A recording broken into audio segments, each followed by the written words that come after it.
সুপ্রিয় দর্শক, আসসালামু আলাইকুম রহমতুল্লাহ। কেমন আছেন সবাই? আশা করছি সবাই অনেক অনেক ভালো আছেন। বরাবরের মতো রাজ আহমেদ সবাইকে স্বাগত জানাচ্ছি। তো এই চ্যানেলে গাইনোকমেশিয়া নিয়ে কথা বলি। তো এর কারণও আছে। আমি নিজেও একজন গাইনোকমেশিয়া পেশেন্ট। 2013 সালে বাংলাদেশে একবার অপারেশন করি। অপারেশনটা খুব ভালো হয় না। এরপরে 2017 সালে আমি কলকাতায় যাই। কলকাতায় গিয়ে আবার অপারেশন করি। তো কলকাতা থেকে আসার পরেই আমার মনে হয়েছিল যে গাইনোকমেশিয়া নিয়ে কথা বলি, আপনাদের সাথে ব্যাপারগুলো শেয়ার করি। তো তারপর থেকে আসলে ভিডিও বানাতে বানাতে এত দূর। তো একটা প্রশ্ন অনেকে করেন, সেই প্রশ্নের রিপ্লাইটা আমি দিব। অনেকে বলেন যে ভাই, আমার গাইনোকমেশিয়া হয়েছে কিনা, আমি কিভাবে বুঝবো, বা আমার প্রবলেমটা আইডেন্টিফাই করার জন্য আমি কোন ডাক্তারের কাছে যাব। তো আমার বাস্তব অভিজ্ঞতা অনুযায়ী বলি, আমি ক্যান্টনমেন্ট কলেজের স্টুডেন্ট। আমি বাংলাদেশের একটা ক্যান্টনমেন্ট কলেজে পড়াশোনা করেছিলাম। সো তখন থেকে আমি এই জিনিসটার প্রবলেম ফেস করি। তো ক্যান্টনমেন্ট কলেজের মেডিকেল বোর্ড থাকে, আলাদা ডাক্তার থাকে, ফ্রিতে কিন্তু ট্রিটমেন্ট হয়। তো আমি কয়েকবার ওনাকে দেখাইছি যে স্যার, আমার এরকম মনে হচ্ছে। যাদের ব্রেস্টটা একটু বড়, এই বেলগুলো অপারেশনের আগে যদি আপনারা পরে এরকম টি শার্ট পরেন, পাঞ্জাবি পরেন, বা নর্মালি শার্ট পরেন, এগুলা পরলে কিন্তু কেউ বুঝতে পারবে না যে আপনার এই গাইনোকমেশিয়া আছে বা ব্রেস্ট বড়। যারা গাইনোকমেশিয়া পেশেন্ট, যারা অপারেশন করবেন, তাদের এই বেল্টগুলা কিন্তু দরকার হয়। অপারেশনের পরে 21 দিন এই বেল্টগুলা পরতে হয়। আপনার শেপটা ঠিক রাখবে, পরেও কমফোর্ট ফিল করবেন। এই বেল্টগুলা পরে কিন্তু আপনি টি শার্ট গেঞ্জি টেঞ্জি পরে বাইরে গেলেও কেউ বুঝতে পারবে না যে আপনার অপারেশন হয়েছে। এরকম প্রবলেম ফুলে থাকে। তো উনি কিন্তু এটা পাত্তা দেয়নি। উনি বলেছিল যে এটা প্রবলেম না, এটা আরো সময় গেলে চলে যাবে। হ্যাঁ, কিন্তু আমার খুবই সমস্যা হতো, চলতে ফিরতে খুবই প্রবলেম হতো।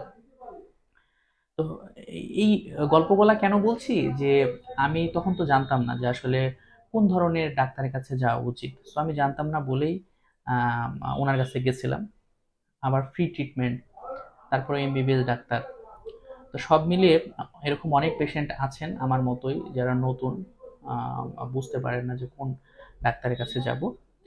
তো প্রথমেই বলে দিচ্ছি যে এই ধরনের প্রবলেম হলে আপনি যদি একদম সঠিক ট্রিটমেন্ট চান, তাহলে আপনাকে একজন এন্ডোক্রাইনোলজি স্পেশালিস্ট ডক্টরের কাছে যেতে হবে। আমি আবারও বলছি, এন্ডোক্রাইনোলজি স্পেশালিস্ট। ওনার কাছে গিয়ে আপনি যদি খোলামেলা সবকিছু বলেন, সেক্ষেত্রে উনি আপনাকে দুই ধরনের টেস্ট দিতে পারে। একটা আলট্রাসোনোগ্রাম দিবে বুকের, ইউএসজি অফ বোথ ব্রেস্ট, এটা লিখে দেয়। তাহলে বোঝা যায় যে আপনার ব্রেস্টের মধ্যে কি ধরনের টিস্যু আছে, নর্মাল ফ্যাট আছে নাকি গ্ল্যান্ডুলার টিস্যু আছে, মানে গ্ল্যান্ডস আছে। হ্যাঁ, এই ব্যাপারগুলা বের হয়ে আসবে। পাশাপাশি আর একটা টেস্ট দেয়, সেটা হচ্ছে ব্লাড টেস্ট। হ্যাঁ, এখান থেকে হরমোনাল যে আমাদের শরীরের যে একটা ভারসাম্য থাকে, হরমোনের যে ভারসাম্য, সেইটা ঠিক আছে কিনা, হরমোনাল ইমব্যালেন্স হয়ে গেছে কিনা, ছেলেদের হরমোন যেটা থাকার কথা সেটা মানে কি পরিমাণে আছে, নির্দিষ্ট পরিমাণে আছে কিনা। সো অনেক সময় হরমোনাল ইমব্যালেন্সের জন্য আপনার এই চেস্টের আকৃতি বাড়তে থাকে। হ্যাঁ, সো এই দুই ধরনের টেস্ট আপনাকে দিবে। টেস্ট দুটা করার পরে আপনাকে আবার ডাক্তারের কাছে যেতে হবে টেস্টটা, রিপোর্টটা দেখাতে। তো রিপোর্টটা দেখালে উনি বলে দিবে। হ্যাঁ, রিপোর্টটা আমার কাছে দিলেও আমি বলতে পারবো। আর এই টেস্টগুলা করতে আনুমানিক আমি ধরে নিতে পারি 5 থেকে 5,500 টাকা আপনার খরচ হবে। আমি 2012 সালের দিকে ট্রিটমেন্টগুলো করেছিলাম, তখনই আমার মোটামুটি 5,000 টাকা মতো খরচ হয়েছিল। একটু কম হতে পারে, 500 টাকা কম বেশি হতে পারে। তো আমি পপুলার ডায়াগনস্টিক সেন্টারে করেছিলাম। সো তারপরেই ট্রিটমেন্টটা সঠিকভাবে হলো। আমি যখন যেটা বলছিলাম, কলেজ পাশ করে ভার্সিটিতে উঠলাম, ভার্সিটি প্রায় থার্ড ইয়ারে, তখন আমি এই ট্রিটমেন্টগুলো সম্পর্কে জানলাম।